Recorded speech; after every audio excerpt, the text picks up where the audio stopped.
Dear aspirants, good warm greetings to every one of you,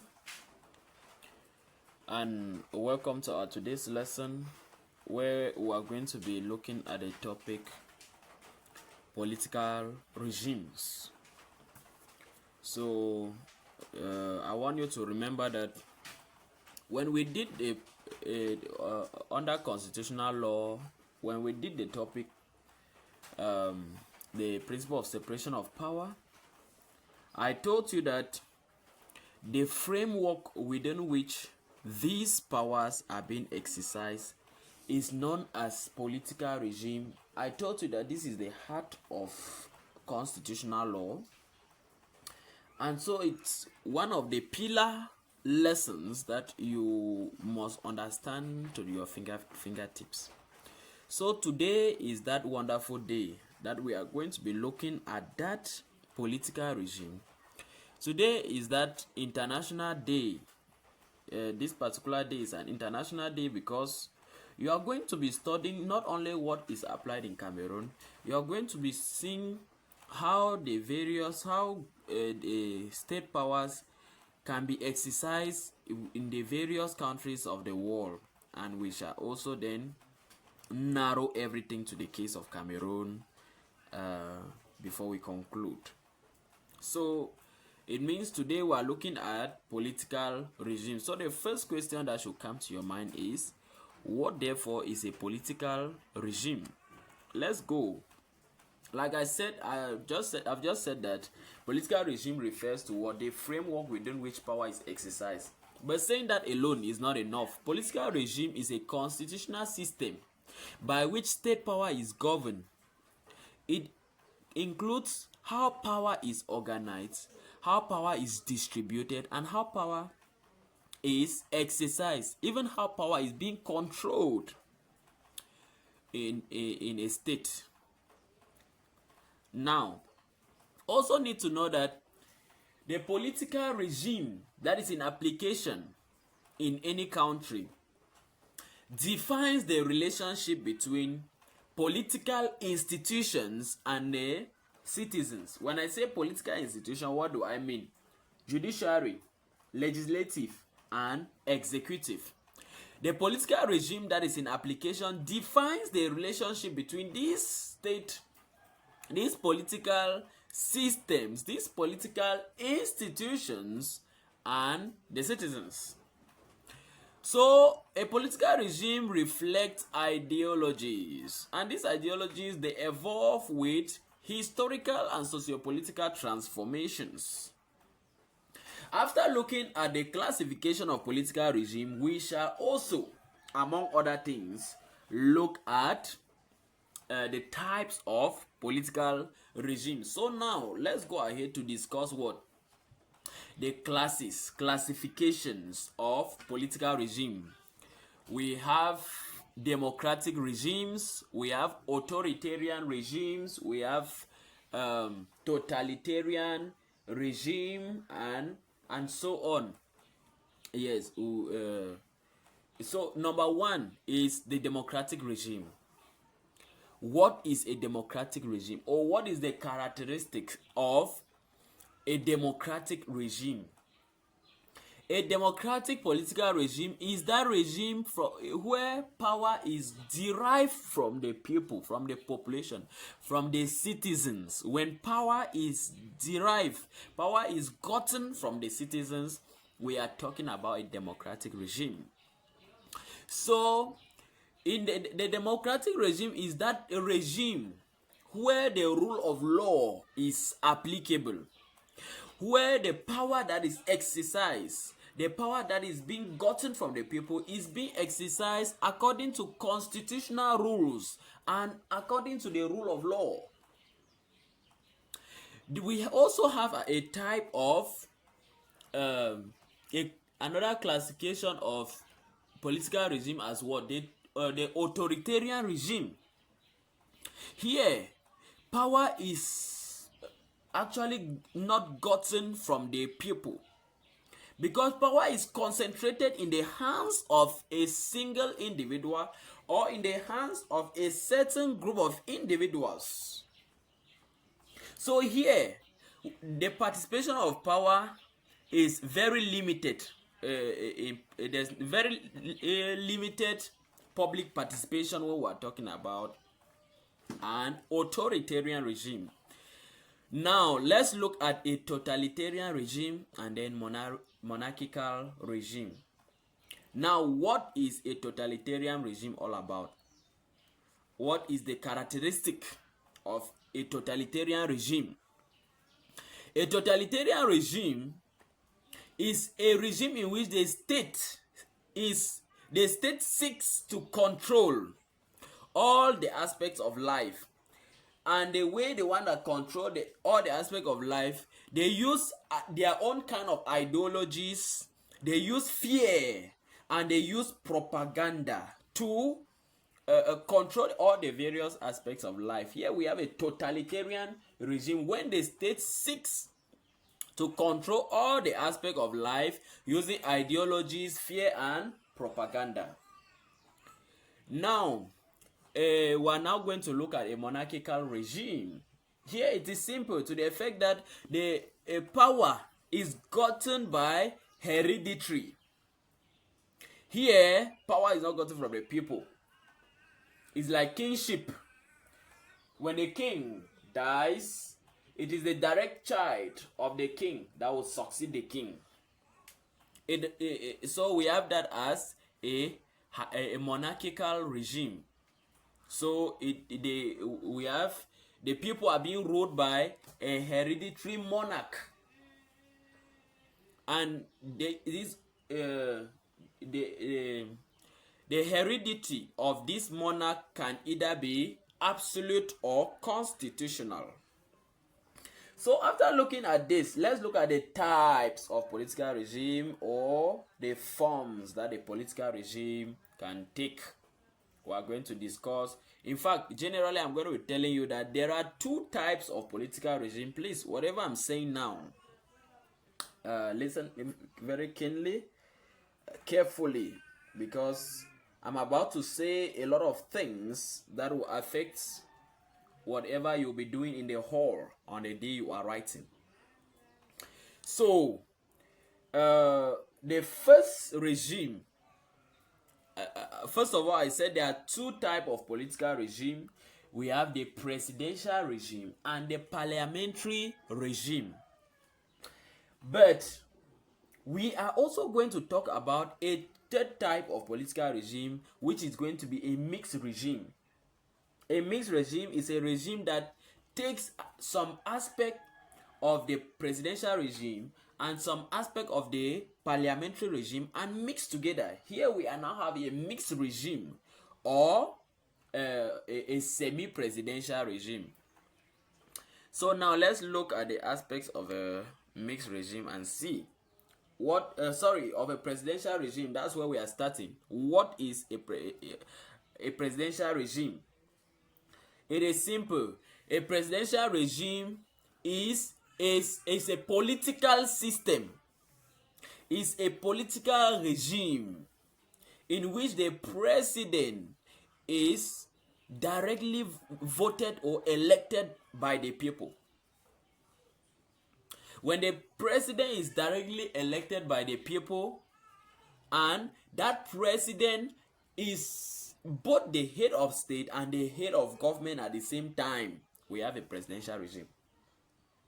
What am I saying? In a presidential regime, the president is voted or elected by the whole nation. Like in the case of Cameroon. But Cameroon is not a presidential regime. We are still coming. Number two, in a presidential regime, the president occupies the position of the head of state and occupies the position of the head of government. So meaning that in a presidential regime there is no prime minister. So, and number three, in a presidential regime, the three arms of government, the branches of government, they are separate and independent in a presidential regime. So this is to say that in a presidential regime, the separation of power is strict. There is no flexible separation of power in in a presidential regime. So those are the characteristics. We have a strict separation of power, meaning that the three arms of government are the executive, the legislative, and the judiciary, which are separate and distinct. The presidential term of office is defined by law. He has a fixed term of office which expires and someone else will be voted into office. Also, the ministers are appointed by the president, but these ministers are not accountable to the parliament. In a presidential regime, this is what happened. Please, like I said, I'm saying things that are important. You need to take them down and note them in your brain. Save them somewhere. Also, in a presidential regime, the parliament cannot remove the president from his office. The parliament cannot pass a vote of no confidence. During the class on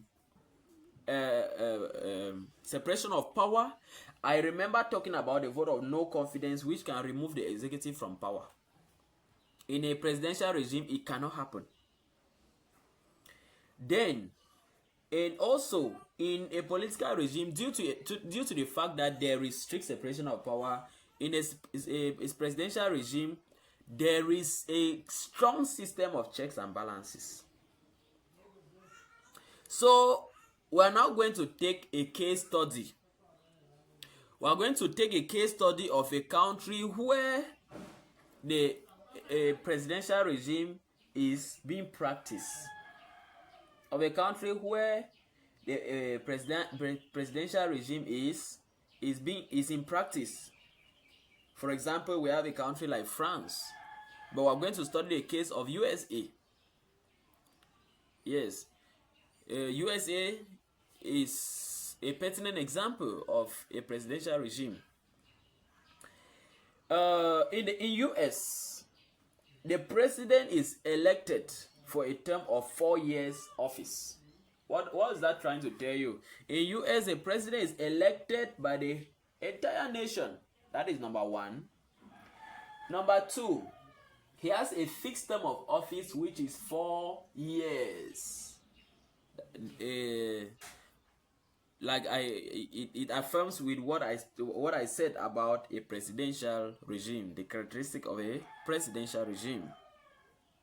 Now, the parliament in the US, the parliament cannot dismiss the president of the republic. Remember, I said in the presidential regime, the parliament cannot dismiss the executive. So in US, where presidential regime is in application, is an example of a country where political regime is in application. So in the US, the Congress, their parliament is known as a Congress. The US Congress cannot remove the president from his office.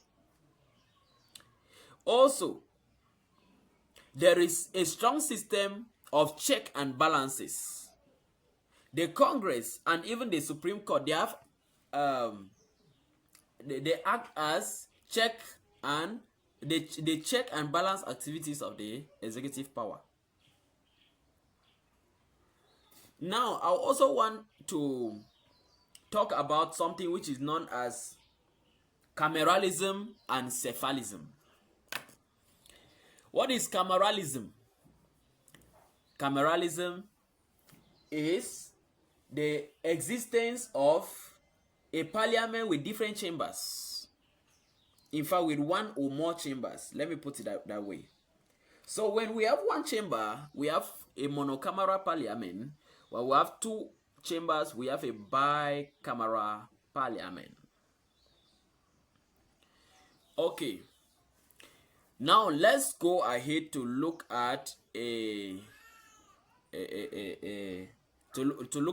parliamentary regime. But before we start talking about parliamentary regime, I've just spoken about what? Cephalism and cameralism. In the case of US, how many houses does the Congress occupy? The answer is one. They have just one House of Assembly. So that means they are a monocameral parliament. And how many head of the executive? One. meaning that they have a monocephal executive. Now, parliamentary regime. Here is a system in which the executive, they derive their power, their legitimacy, their competence from the legislature. What am I trying to say? Under the parliamentary regime, the executive emanate from the parliament. The executive come from the legislative. That's why we call it a parliamentary regime. So now, since the executive come from the legislative, they are also responsible to it. So the executive is responsible before the parliament. So the characteristics are clear. There is a fusion of power. When it comes to the characteristic of a parliamentary regime, there is a fusion of power between the executive and the legislative. Number two, we'll talk of cephalism, and we'll see that they are going to have a bicephal executive. What does that mean? They are going to have two heads of the executive, notably the President of the Republic and his Prime Minister. The President is a ceremonial figure. In a parliamentary regime, President is a ceremonial figure. Yes. But in a presidential regime, the President occupy the position of head of state and head of government. But now, in a parliamentary regime, the President is only the head of state and is a ceremonial figure. Can either be a president or a monarch, like a king or a queen. Then, the head of government now is a prime minister who is responsible to the parliament as the head of the executive. Now, since the prime minister is responsible before the parliament, it simply means that the prime minister can be dismissed by the parliament through a vote of no confidence. Also, elections can be called to an end before the end of that election, to dissolve the parliament. So that means that the parliament there are times that the parliament cannot serve their full term of office. I want you to understand this one very well. That elections may be called again.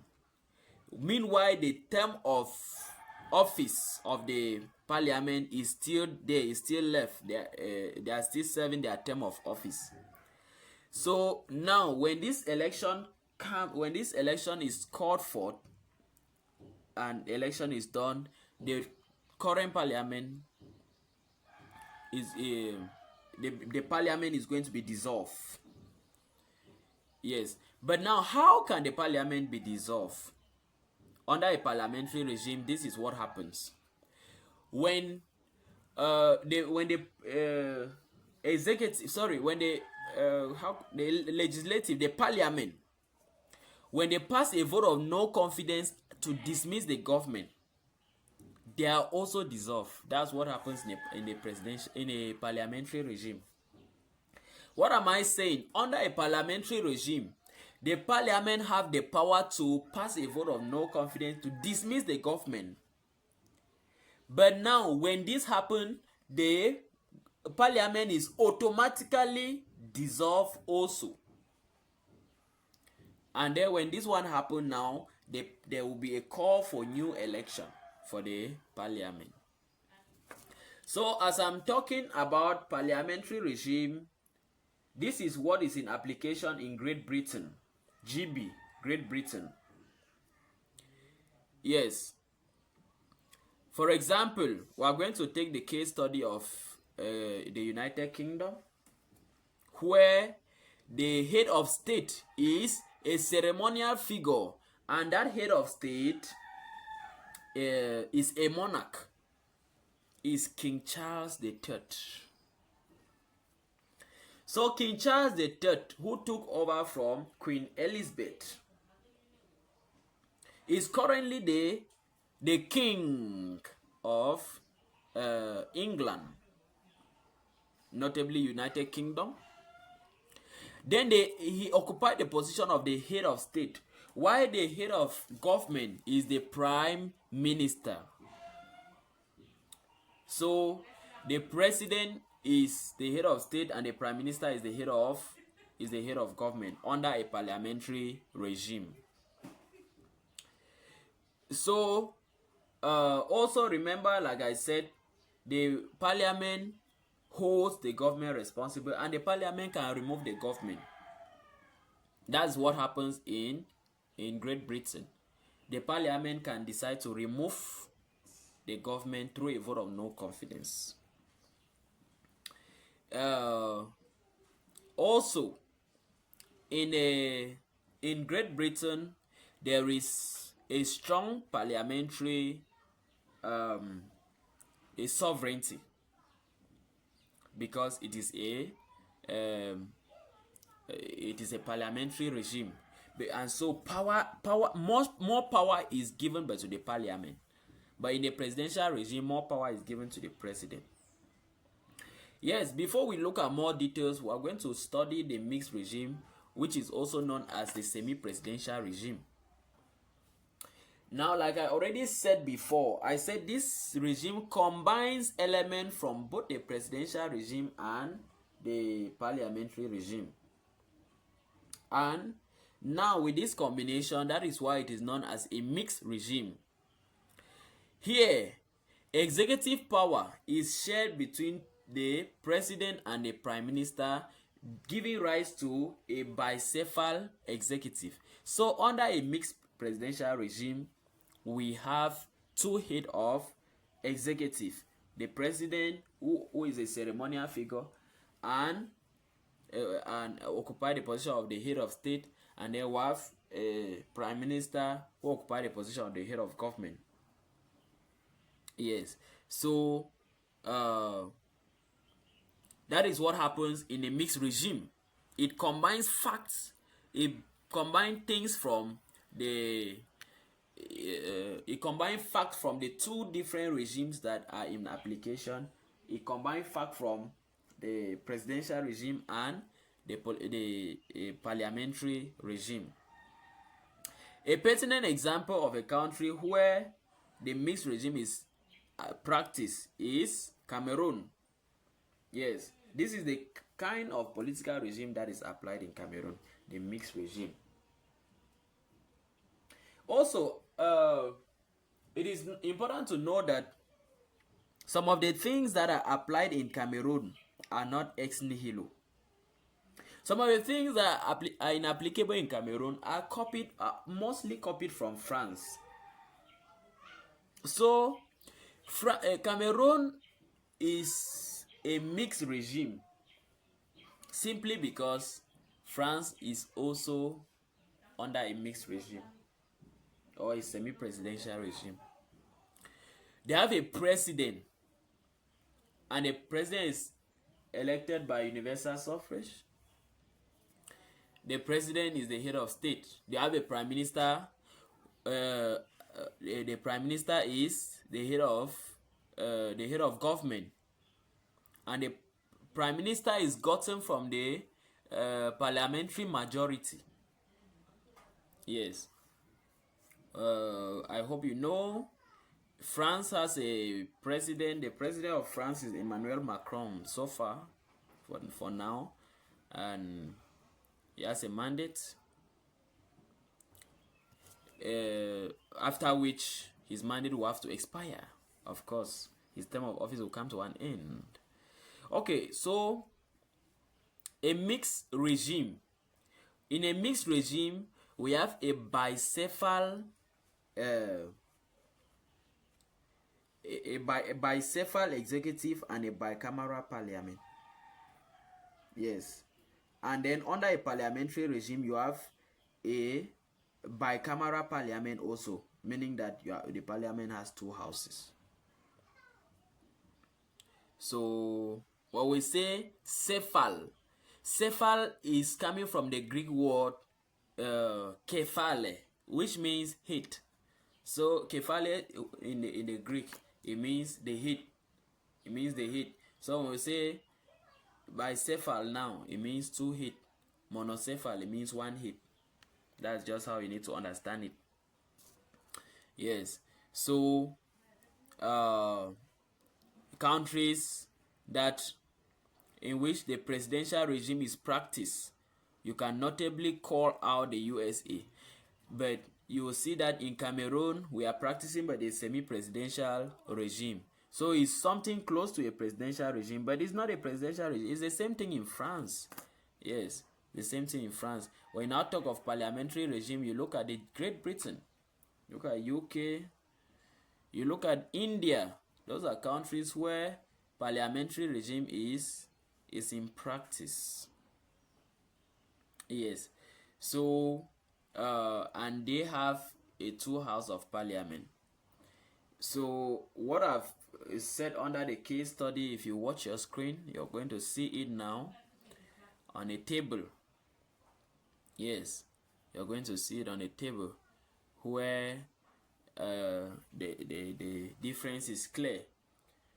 For example, you have the feature, you have the country.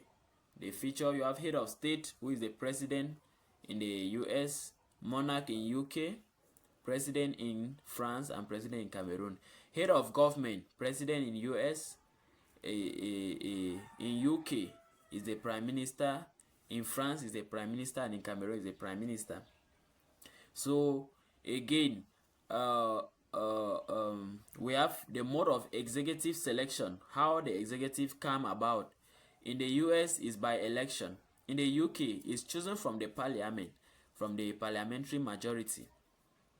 In France, it is both direct and also chosen from the parliamentary majority. How? Direct in the sense that the president is directly chosen, is directly elected, but the prime minister is chosen from the parliamentary majority. Then also ask ourselves a question of does the legislative control the parliament under a presidential regime? No. In a parliamentary regime, yes. Then in a semi-presidential regime, they only control by the prime minister. They cannot control the president. Yes. So those are some things you need to take into consideration. Then we are going to, like I said, we're narrowing down to the case of Cameroon. In Cameroon, which regime is in practice? Which kind of regime is in practice in Cameroon? With regard to our constitution, which is the 1996 constitution as amended in 2008, we are under a semi-presidential regime. We have a head of state directly elected. He holds the highest power.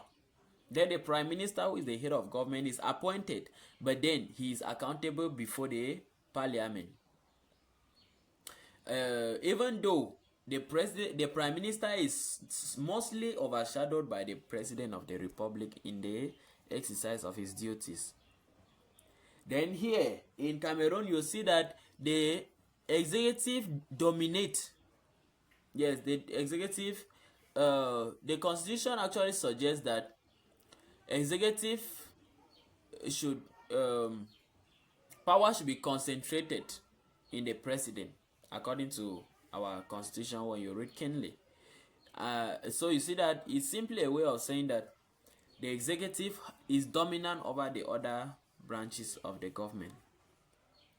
Now, in Cameroon, what are some of the things that need to be redressed? Number one, in Cameroon, we have weak legislative control. The legislative they don't have a strong mechanism that they can use to control the government. Number two, We have limited political alternation. What does it mean? The sphere of politics in Cameroon is stagnant. Yes, it is stagnant. Ever since CPDM gained power from President Amadou Ahidjo under the CNU. From CNU to CPDM as ruling political parties. So you see that political alternation is very limited. So it can exist for a long period of time and then you alternate and maybe only stand again like that. So it's another challenge. So there is a call for democratic reform in Cameroon, and because a lot is yet to be done.